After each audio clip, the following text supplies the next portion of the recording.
Hello students, welcome to Apex Academy. आज की जो हमारी क्लास है उसमें हम मॉक टेस्ट 3 का सोल्यूशन देख रहे हैं और होप सो आपने मॉक टेस्ट 3 जो है वो उसको आपने अटेम्प्ट कर लिया होगा और आपको ये भी पता चलेगा कि इस क्वेश्चन में आपको डाउट है या फिर नहीं है। तो आज की क्लास में हम ऐसे तो सारे ही सोल्यूशंस देखेंगे कि किसका क्या सोल्यूशन है और आप इसमें चेक कर सकते हैं कि उस अकॉर्डिंग आपने जो आंसर दिया है या आपने जो भी टेस्ट दिया है उसमें क्या गड़बड़ है। ओके, तो वन बाय वन हम क्वेश्चंस देखते हैं। तो सबसे पहला है हमारा, in which month sun is closer to earth. तो सबसे क्लोजर वैसे सन नहीं कहा जाएगा, अर्थ सन के ज्यादा क्लोज होता है। सन अर्थ के क्लोज जाएगा तो उसको कहा जाएगा पेरीहीलियन। ठीक है, उसको कहा जाता है, टर्म क्या है, पेरीहीलियन। और सबसे फारथेस्ट होगा तो उसको कहा जाएगा एपहीलियन। ऐसे ही मून के लिए टर्म्स होते हैं पेरिजी एंड एपोजी। ठीक है, पेरिजी जब अर्थ और मून जब पास होंगे तो उसको पेरिजी, और जब उनका डिस्टेंस सबसे ज्यादा होगा तो वो एपोजी। अब यहाँ पे बात आ गई कि जो सन जो है वो अर्थ के सबसे क्लोज कब होगा, कौन से मंथ में होगा, जनवरी में। 3rd और 4th जनवरी ये डेट्स हैं जब हमारा जो सन और अर्थ है उसके बीच का डिस्टेंस सबसे कम होता है। ठीक है, ओके। नेक्स्ट है, the most common element in universe is. तो सबसे कॉमन एलिमेंट कौन सा है, कॉमन एलिमेंट है हाइड्रोजन। स्टूडेंट्स को लगेगा नाइट्रोजन, क्योंकि हमारे एटमॉस्फेयर में नाइट्रोजन ज्यादा प्रेजेंट है। यहाँ पे क्या कहा जा रहा है, यूनिवर्स में, तो यहाँ पे हाइड्रोजन आपका यहाँ पर कहा जाएगा कि मोस्ट कॉमन एलिमेंट है वो हाइड्रोजन है। अब हीटिंग एलिमेंट्स जो हो गए, जो इलेक्ट्रिकल हीटिंग टॉपिक में आते हैं, जो हीटिंग एलिमेंट्स हैं वो मेनली आपके किस चीज के बने होते हैं, तो वो एलिमेंट है आपका नाइक्रोम के। ठीक है, कि उनके जो वायर्स हैं वो नाइक्रोम के बने होते हैं, क्योंकि इसका आप कह सकते हैं मेल्टिंग पॉइंट बहुत ज्यादा हाई होता है। ठीक है, तो इजीली मेल्ट नहीं होता। और ऐसे ही बल्ब्स के बारे में भी पूछ सकते हैं कि जो इलेक्ट्रिक बल्ब्स हो गए उनमें कौन सा एलिमेंट इस्तेमाल किया जाता है, टंगस्टन, क्योंकि इसका भी मेल्टिंग पॉइंट बहुत ही ज्यादा हाई होता है। फिलामेंट किस चीज का इस्तेमाल किया जाता है। ठीक है, okay. Heat produced in a circuit is related to the current flowing in that circuit. तो हीटिंग इफेक्ट वाला आपने अगर टॉपिक पढ़ा होगा, heating effect of electric current, है ना, तो उसमें हमने ये फॉर्मूला पढ़ा, H is equals to I square RT। ठीक है, T is for time, R resistance के लिए, I करंट के लिए है। अब इसी के थ्रू आप जो ओम्स लॉ है वो भी यहाँ पर पुट कर सकते हैं, जो क्या था आपका, V is equals to IR। तो यहाँ पे आप क्या लिख सकते हो, IR की जगह पे IVT, ये भी सही है। तो ऐसे ही आप यहाँ पे टर्म्स बना सकते हो। अब हम दूसरी बात क्या कह रहे हैं, यस, यहाँ पे ना आप I को क्या लिख सकते हो, V/R। ठीक है, तो यहाँ पे अगर मैं V स्क्वायर बाय R लिखूं तो यही चीज आपकी क्या बन जाएगी, V square upon R square. तो एक R से एक R कैंसिल, तो V square T by R भी इसको कहा जा सकता है। तो आप इनमें से काफी सारी चीजें रिलेट कर सकते हो, पर हमें H और I का रिलेशन पूछा गया है, तो H is directly proportional to I square. यही मतलब समझते हैं हम, जो भी ऊपर टर्म्स आ रहे हैं वो डायरेक्टली प्रोपोर्शनल हैं, अगर वो नीचे जा रहे हैं तो वो इनवर्सली प्रोपोर्शनल है। ठीक है, तो यहां पर आपका क्या आ जाएगा, H is directly proportional to I square.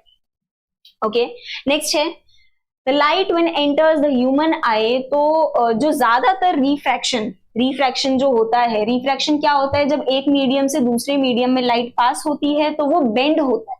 Light जिस भी डायरेक्शन में, नॉर्मल के टुवर्ड्स बेंड हो रही है या अवे बेंड हो रही है, ये आपका रिफ्रैक्शन प्रोसेस बताता है। तो रिफ्रैक्शन किस चीज के थ्रू पास होते वक्त सबसे ज्यादा वो महसूस करते हैं, तो ये है आपका कॉर्निया। ठीक है, ये क्रिस्टलाइन लेंस है। लेंस में इतना रिफ्रैक्शन नहीं, सबसे ज्यादा एक्सपीरियंस किया जाता है कॉर्निया में। कॉर्निया क्या है, सबसे आउटर मोस्ट एक ट्रांसपेरेंट थिन शीट होती है आपकी आंख के ऊपर, वो आपका कॉर्निया है। Okay, light of different colours propagate through air. तो जो अलग अलग कलर की लाइट हैं वो अलग अलग वेलोसिटी से मूव करती है, क्योंकि हमने पढ़ा है ना उनकी अलग अलग फ्रीक्वेंसी है, वेवलेंथ है, तो वेलोसिटी भी उनकी अलग है। जैसे कि रेड की आप कह सकते हैं वेवलेंथ जो है वो बहुत ज्यादा है, वो हमें बहुत इजीली दिख जाती है। तो रेड लाइट के कंपैरिजन में विबग्योर, मेनली आपका यहाँ पर विबग्योर की ही बात पूछी जा रही है। ठीक है, तो ये आपके उस हिसाब से आपको फ्रीक्वेंसी और वेवलेंथ याद रखने। कैसे याद रखोगे, जैसे रेड है उसकी वेवलेंथ सबसे ज्यादा है, ठीक है, क्योंकि वो हमें दूर से ही दिख जाता है तो इसलिए उसकी वेवलेंथ ज्यादा है, लेंथ ज्यादा है। ओके, तो ऐसे आप कंपेयर कर सकते हैं। तो डिफरेंट कलर की जो लाइट है जो एयर में प्रोपेगेट होती है वो अलग अलग वेलोसिटी से मूव होंगी। प्रोपेगेट मतलब कि मूव होना, ठीक है, ट्रांसफर होना। ओके, लॉ ऑफ ऑक्टेव्स आपने पढ़ा है ना। ऑक्टेव्स में क्या था कि 8 एलिमेंट्स का एक ग्रुप जिसमें फर्स्ट एलिमेंट की प्रॉपर्टी 8 एलिमेंट से रिजेंबल करेगी। तो यहां पर लॉ ऑफ ऑक्टेव्स किसने दिया था, न्यूलैंड ने। न्यूलैंड ने आपको लॉ ऑफ ऑक्टेव्स दिया था। अब इसमें क्या है, ये कहां तक था, सिर्फ ये कहां तक सीमित था, क्योंकि एक डोवरनियर थे, उन्होंने ट्रायड्स दिए थे अपने खुद के, कि अगर हम ट्रायड्स मतलब कि 3-3 एलिमेंट्स का ग्रुप उन्होंने बनाया था, जिसमें फर्स्ट और लास्ट एलिमेंट का अगर आप मास का, एटॉमिक मास का एवरेज निकालोगे तो वो मिडिल वाले के एटॉमिक मास के इक्वल आएगा। ऐसे ही न्यूलैंड ने प्रॉपर्टीज को रिजेंबल किया था कि फर्स्ट वाले एलिमेंट की प्रॉपर्टीज लास्ट एलिमेंट से रिजेंबल करेगी। तो ये आपका कहां तक एप्लीकेबल था, ये आपका सिर्फ और सिर्फ कैल्शियम तक, यहाँ पे एक ऑप्शन नहीं है, कैल्शियम तक ये एप्लीकेबल था। क्लियर है बात? Okay, according to Mendeleev's periodic law, Mendeleev ने फिर सबसे सही हमें पीरियोडिक टेबल दिया था, बट उनका जो लॉ था वो किस पर बेस्ड था, उनका जो टेबल था वो किस पर बेस्ड था, वो एटॉमिक मास पे बेस्ड था। फिर हमने जो मॉडर्न पीरियोडिक टेबल बनाया है, मॉडर्न पीरियोडिक लॉ में क्या चेंज किया, हमने कर दिया एटॉमिक नंबर। तो हमारा जो मेंडलीव ने पीरियोडिक टेबल बनाया था, पीरियोडिक लॉ दिया था, उसमें क्या था, इंक्रीजिंग एटॉमिक मास के बेसिस पर एलिमेंट्स को हमने क्या किया है, वहां पर कैरेक्टराइज किया है, उनको प्लॉट किया है। ठीक है, ओके। और अगर मान लो आ गया कि मॉडर्न पीरियोडिक लॉ, तो आप क्या टिक करेंगे, increasing atomic number.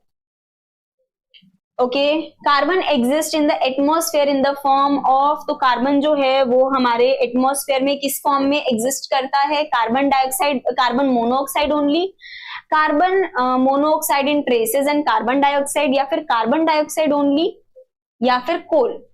Carbon exist in the atmosphere in the form of, हाँ जी, ये आपका किस फॉर्म में एग्जिस्ट करता है, तो ये आपका सिर्फ और सिर्फ कार्बन डाइऑक्साइड फॉर्म में एग्जिस्ट करता है। क्लियर?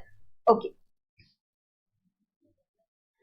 ओके, ये आपके स्टेटमेंट वाले क्वेश्चंस बहुत ध्यान से पढ़ने हैं, पूछे जाते हैं, इससे ना आपको काफी नॉलेज भी मिलती है स्टेटमेंट वाले क्वेश्चन से। देखो क्या है, which of the following statement are usually correct for carbon compounds. ये गुड कंडक्टर ऑफ इलेक्ट्रिसिटी है, पुअर कंडक्टर है। हाँ, ये पुअर कंडक्टर ऑफ इलेक्ट्रिसिटी है, क्यों, क्योंकि कार्बन में ग्रेफाइट आता है, ग्रेफाइट आपका इलेक्ट्रिसिटी कंडक्ट करता है, बट डायमंड इलेक्ट्रिसिटी कंडक्ट नहीं करता। वो उसके अलग अलग रीजन है कि डायमंड में कोई भी फ्री इलेक्ट्रॉन नहीं है, कार्बन में फ्री इलेक्ट्रॉन है, इसलिए वो इलेक्ट्रिसिटी कंडक्ट करता है। ओके, तो पुअर कंडक्टर है। Okay, strong force of attraction है, नहीं, आपके जो कोवेलेंट बॉन्ड हो गए, ठीक है, जो कार्बन कंपाउंड हो गए, कार्बन बॉन्ड हो गए, वो आपके स्ट्रॉन्ग नहीं कहे जाएंगे, खासकर जो आपके कार्बन एलिमेंट्स आ गए, कार्बन कंपाउंड्स आ गए, ठीक है, तो इनमें क्या है, do not have strong force of attraction between their molecules, वो तोड़े जा सकते हैं। ठीक है, तो यहाँ पे आपका क्या है, सेकेंड एंड फोर्थ, ये बिल्कुल करेक्ट है। Next question, which of the following properties generally not shown by metals, metals नहीं शो करते। तो क्या मेटल्स इलेक्ट्रिसिटी कंडक्ट करते हैं? बिल्कुल करते हैं। क्या वो सोनोरस होते हैं? सोनोरस मतलब कि अगर आप उनको उनसे साउंड प्रोड्यूस कर सकते हो, बिल्कुल कर सकते हैं। डलनेस, जो आपके मेटल्स होते हैं वो लस्ट्रस होते हैं, यानी कि चमकदार होते हैं, तो उनमें डलनेस नहीं होती। डक्टिलिटी क्या है कि आप उनको वायर्स में कन्वर्ट कर सकते हो, उनसे वायर बना सकते हो, बिल्कुल बना सकते हैं। और मेलेबिलिटी क्या होता है कि आप उनको थिन शीट्स में कन्वर्ट कर सकते हो, तो बिल्कुल हम मेटल्स को थिन शीट्स में भी कन्वर्ट कर सकते हैं। ये थिन शीट्स हैं, डक्टिलिटी वायर्स हैं। ओके, नेक्स्ट क्वेश्चन है, the ability of metals to be drawn into thin wire, तो वो आपका क्या कहा जाएगा, वायर है तो डक्टिलिटी, अगर उन्होंने शीट्स कह दिया तो मेलेबिलिटी। सोनोरेसिटी क्या है आपका, कि उससे आप साउंड प्रोड्यूस कर सकते हो या नहीं। What happens when a solution of an acid is mixed with a solution of a base, कि अगर हम एसिड को बेस के साथ मिक्स कर देंगे तो क्या होगा, न्यूट्रलाइजेशन रिएक्शन होगा, है ना। तो टेम्परेचर तो ऑब्वियसली बढ़ेगा, ठीक है, टेम्परेचर इंक्रीज होगा, बट वहां पर क्या होगा, सॉल्ट फॉर्मेशन होगा, क्योंकि हमने क्या पढ़ा है, acid plus base gives salt plus heat, तो ये दोनों चीजें हमें देखने को मिलेंगी, सॉल्ट और हीट हमें वहां पे देखने को मिलेगा, हीट भी प्रोड्यूस होगा, सॉल्ट प्लस वाटर ये भी आता है। तो आपका टेम्परेचर तो इंक्रीज होगा ही, साथ में सॉल्ट फॉर्मेशन होगा, तो यहाँ पर फर्स्ट एंड फोर्थ यानी कि आपका डी ऑप्शन बिल्कुल करेक्ट है। ओके, नेक्स्ट क्वेश्चन है, an aqueous solution turns red litmus solution blue, red से ब्लू हो रहा है, R2B यानी कि क्या है, बेस है, रिजल्ट जो आ रहा है उस अकॉर्डिंग मैं कह सकती हूँ कि वो बेस है। अब यहाँ पे क्या है कि आप किस चीज को ऐड करते जाओगे कि ये चीज रिवर्स हो जाए, यानी कि मुझे बेस से एसिड बनाना है, तो वो जो बेसिक चीज है उसको मैं एसिडिक कैसे बना सकती हूँ, उसमें एसिड ऐड करती जाऊं, एक बार मैं एसिड थोड़ा ऐड करूंगी वो एक टाइम पे आके न्यूट्रलाइज हो जाएगा, और ऐड करती जाऊंगी तो वो एसिडिक हो जाएगा। तो सबसे ज्यादा अगर मैं HCl, क्योंकि वो कंसंट्रेटेड होता है उसमें एसिडिटी ज्यादा होती है, तो वो आप ऐड करोगे तो ये आपकी रिएक्शन को क्या कर देगा, रिवर्स कर देगा। ठीक है, during the preparation of a hydrogen chloride gas on a humid day, ठीक है, ह्यूमिडिटी है, the gas is usually pass through guard tube containing calcium chloride. Calcium chloride आपका मेनली क्या करता है, वाटर वेपर्स को ऑब्जॉर्ब करने के काम आता है। The role of calcium chloride taken in the guard tube is to absorb moisture, absorb the evolved gas। तो यहाँ पर हम moisture ओके है, बट यहाँ पे evolved gas बिल्कुल कहेंगे, गैस में जो भी मॉइस्चर होगा वो भी वो कंटेन करेगा, वो भी वो क्या कर लेगा, अब्सॉर्ब कर लेगा, साथ में गैसेस को भी वो अब्सॉर्ब कर लेगा। ठीक है, तो दोनों चीजें यहाँ पर आ गई आपकी। ओके,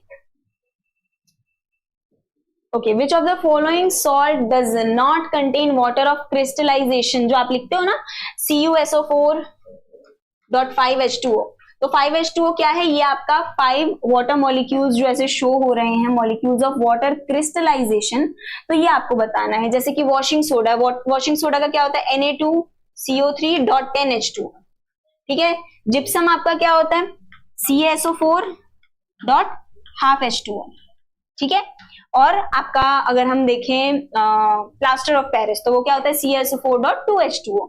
तो ये आपके जो हो गए ये वाटर ऑफ क्रिस्टलाइजेशन को कैरी करते हैं, बट बेकिंग सोडा जिसका है NaHCO3, सोडियम हाइड्रोजन कार्बोनेट भी कह सकते हैं, इसको सोडियम बाइकार्बोनेट भी कहा जाता है, तो ये आपका कोई वाटर ऑफ क्रिस्टलाइजेशन कैरी नहीं कर रहा। Okay, next question, a particle moves along circular path, उसकी क्या है, स्पीड सेम है, ठीक है, तो डायरेक्शन ऑफ एक्सेलरेशन कहां होगा, तो स्पीड सेम है, तो डायरेक्शन ऑफ एक्सेलरेशन क्या होगा, कहां होगा, towards the centre of circular path, जिसको हम क्या कहते हैं, सेंट्रीपिटल फोर्स। अगर आउटवर्ड्स है मतलब अवे है तो वो आपका सेंट्रीफ्यूगल में आ जाएगा। ठीक है, ये दोनों हमने डिस्कस किए थे। एंडोक्राइन ग्लैंड्स ये क्या करते हैं, ये सिक्रीशन को कहां पर पोर करते हैं, ये इनके डक्ट्स होते हैं, तो ये डक्ट्स में उसको पोर करते हैं। ठीक है, ओके, सोलर कांस्टेंट इसकी वैल्यू आपको याद रखनी पड़ेगी, इसकी वैल्यू होती है आपकी 1.4 किलोवाट पर मीटर स्क्वायर। ठीक है, तो सोलर कांस्टेंट की वैल्यू आपको ध्यान देनी है, याद रखनी है। The radiation in the sunlight that gives us the feeling of hotness, ऐसी रेडिएशन जो हमें हीट ज्यादा प्रोवाइड करती है, हॉटनेस ज्यादा महसूस कराती है, वो है इंफ्रारेड। और इंफ्रारेड को क्या करते हैं, ग्रीन हाउस गैसेस जब वो हमारे एटमॉस्फेयर से बाहर निकलना चाहती है पर उसको कैप्चर कर लेते हैं, इसकी वजह से हमारे अर्थ का टेम्परेचर और ज्यादा इंक्रीज होता है, जिसको ग्लोबल वार्मिंग कहा जाता है, तो वो इंफ्रारेड रेडिएशंस की वजह से ही है। Okay, which of the following is acidic, सारे ऑप्शंस कंसीडर करने, यस आपके एक से दो से ज्यादा, अगर ऑप्शंस दो से ज्यादा कह दिया, एक से ज्यादा ऑप्शंस अगर करेक्ट हैं तो मतलब ऑल ऑफ दीज सही है। जैसे लेमन जूस में आपका सिट्रिक एसिड पाया जाता है, टमाटो में आपका ऑक्सैलिक एसिड पाया जाता है, ऐसे मिल्क में आपका लैक्टिक एसिड पाया जाता है, तो ऑल ऑफ दी अबव बिल्कुल करेक्ट आंसर है। Okay, which one of the following will turn red litmus blue, red को ब्लू करेंगे यानी कि बेस है, तो बेस कौन सा है, विनेगर तो हमारा एसिड है, बेकिंग सोडा बेस है, बेकिंग सोडा हमारा बेस है। ओके, लेमन जूस भी हमारा एसिडिक है, सॉफ्ट ड्रिंक्स जो कोल्ड ड्रिंक्स हो गए वो भी आपके एसिडिक होते हैं। Next question, the main hindrance या ऑब्स्टिकल क्या है in use of audio visual aid, aids क्या होते हैं, जो हम चीजें इस्तेमाल करते हैं, कोई भी चीज टीचिंग के लिए जब हम कोई चीज इस्तेमाल करते हैं, फॉर एग्जांपल पेन्स हो गए या फिर स्केल्स हो गए, तो तो ऐसे जो एड्स जिसके थ्रू हम बच्चों को, स्टूडेंट्स को वो चीज बहुत इजीली समझा सके, वो आपके एड्स में आएंगे, ठीक है। तो टीचिंग ऑफ साइंस में आपके मेन ऑब्स्टेकल क्या है? इकोनॉमी है, फेलियर ऑफ इलेक्ट्रिसिटी है, लैक ऑफ फैसिलिटी है। तो ऑल ऑफ द अबव बिल्कुल करेक्ट आंसर है। ओके, क्वेश्चन आंसर मेथड के ओरिजिनेटर कौन है? तो ये है आपके सोक्रेट्स, ठीक है। इसके ओरिजिनेटर कौन है? सोक्रेट्स। नेक्स्ट है type of teaching aid which is not included in Edgar Dale's galaxy of teaching aid. तो ये कौन सा है? ये आपका प्रिंटेड एड भी उसमें शामिल था, विजुअल एड भी था, ऑडियो एड भी था, पर थिएटर नहीं था। तो कौन सी चीज इंक्लूडेड नहीं है? Theatre. Scholastic aspect of students denotes, ये हमें क्या बताता है? लर्नर्स नॉलेज,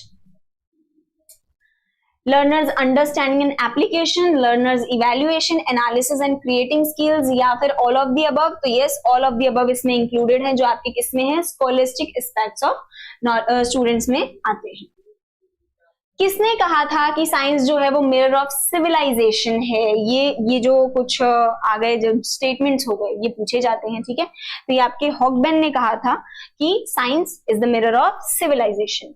नेक्स्ट है which of the following is the second step of psychomotor domain. इसमें से कौन सा आपका साइकोमोटर डोमेन में आता है? That is understanding, receiving, application या रिस्पॉन्डिंग। तो आपके साइकोमोटर डोमेन में रिसीविंग जो है वो आपका सेकेंड स्टेप है। Which domain is related to physical work? तो वो आपका क्या है? साइकोमोटर सॉरी, ठीक है, related to. Next question, organization of science club lay emphasis on. तो ये है कि आप करते हुए, मतलब चीजों को करते हुए सीखो, लर्न करो। तो लर्निंग बाय डूइंग, ये आपका है जो हो गया आपका ऑर्गेनाइजेशन ऑफ साइंस, ठीक है। अब ये हमारे मॉक टेस्ट 3 का जो सोल्यूशन था वो हमने आपको बताया। नेक्स्ट क्लास में हम मॉक टेस्ट 4 जो आपका है वो उसके सोल्यूशन देखेंगे। तो आप मॉक टेस्ट 4 जरूर अटेम्प्ट करें, ठीक है, जिससे आपको अपनी परफॉर्मेंस के बारे में पता चलेगा। बाकी हम नेक्स्ट क्लास में मिलेंगे जिसमें हम मॉक टेस्ट 4 के सोल्यूशंस देखेंगे। तब तक आप अपनी प्रैक्टिस करते रहिए, रिवीजन करते रहिए। आप सबको all the best, thank you.